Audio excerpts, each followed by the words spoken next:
السلام علیکم۔ بڑھتا ہوا لشکر۔ یہ ویڈیو بھی پچھلی ویڈیوز کی طرح واقعہ کربلا کے واقعے کی ویڈیوز کی اقساط کا تسلسل ہے۔ پچھلی اقساط میں آپ سن چکے ہیں کہ سیدنا حسین رضی اللہ عنہ رجب 60 ہجری میں مدینہ منورہ سے نکلے، شعبان میں مکہ مکرمہ پہنچے اور 8 ذی الحجہ کو عمرے کی ادائیگی کے بعد مکہ مکرمہ سے نکلے۔ راستے میں آپ کو سیدنا مسلم بن عقیل رحمہ اللہ، ان کے صاحبزادوں اور قیس بن مسہر رحمہ اللہ کی شہادت کی خبریں ملیں۔ 2 محرم کو آپ کربلا میں وارد ہوئے۔ یہاں حر بن یزید الریاحی نے آپ کا راستہ روکا 1000 فوج کے ساتھ۔ ترماح بن عدی بن حاتم رضی اللہ عنہما نے آپ کو یمن چلنے کی دعوت دی۔ حر نے ترماح کو گرفتار کرنے کی کوشش کی۔ اس کے بعد عمرو بن سعد بن ابی وقاص رضی اللہ عنہ تقریباً 4000 کا لشکر لے کر آئے۔ صلح کی بات چیت چلی۔ اب آگے کی رویداد یہ ہے کہ ابھی صلح کی بات چیت چلی رہی تھی۔ ابن زیاد نے قطعی طور پر منع کر دیا تھا کہ سیدنا حسین رضی اللہ عنہ کی کوئی شرط نہ مانی جائے۔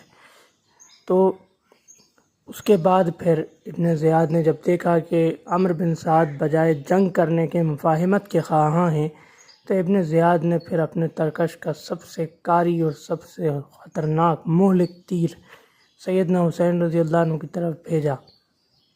یہ تیر تھا شمر بن ذی الجوشن، اس وقت کے عراقی لشکر کا سب سے سخت گیر اور سب سے ظالم، سب سے خونخوار طرز کا جرنیل، یعنی وہ ایک سپاہی نہیں تھا، وہ ایک افسر تھا۔ اس کو ایک بڑے لشکر کے ساتھ، جس کی تعداد نامعلوم ہے، یعنی 4-5 ہزار کے قریب لشکر اس کا بھی تھا، وہ بھی آ گیا۔ اب شمر کی آمد پر حضرت حسین رضی اللہ عنہ کو اندازہ ہو گیا کہ اب یہ لوگ پورا لشکر 10-20 ہزار کا جمع کر کے مجھے مکمل طور پر مدینہ جانے سے اور کوفہ جانے سے روک دیں گے۔ تو آپ نے اپنے ساتھیوں سے، جو 313 کے قریب لوگ جمع ہو گئے تھے، ان سے فرمایا کہ دیکھو اب اتنا بڑا لشکر جمع ہو گیا ہے، ان کا مقصد صاف یہ ہے کہ ہمیں کوفہ نہ جانے دیں، تو اب اور ہم واپس بھی نہیں جا سکتے۔ تو اب آپ میں سے جو جانے، یعنی ہم کوفہ تو نہیں جا سکتے، اب آپ میں سے جو میرا ساتھ چھوڑنا چاہیں وہ چھوڑ سکتے ہیں۔ تو اس قافلے 313 کے قافلے کے اندر صرف مکی یا مدنی اصحاب نہیں تھے، ان میں بہت سے لوگ کوفہ سے بھی شامل ہوئے تھے، بہت سے بصرہ سے بھی شامل ہوئے تھے۔ تو تقریباً 200 سے زائد لوگوں نے فیصلہ کیا کہ ہم آپ کا ساتھ چھوڑ دیتے ہیں، اور وہ چلے گئے۔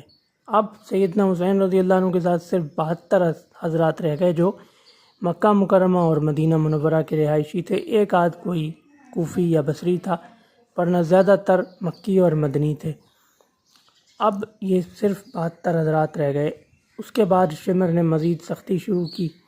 تو یہ تھا سیدنا حسین رضی اللہ عنہ کے مدینہ سے روانگی سے لے کر عمرو بن سعد اور شمر کی کربلا میں حضرت حسین رضی اللہ عنہ کو روکنے کی کوشش تک کا مفصل اور مختصر واقعہ۔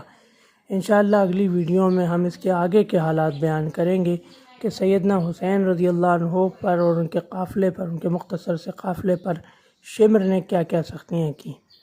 اللہ حافظ۔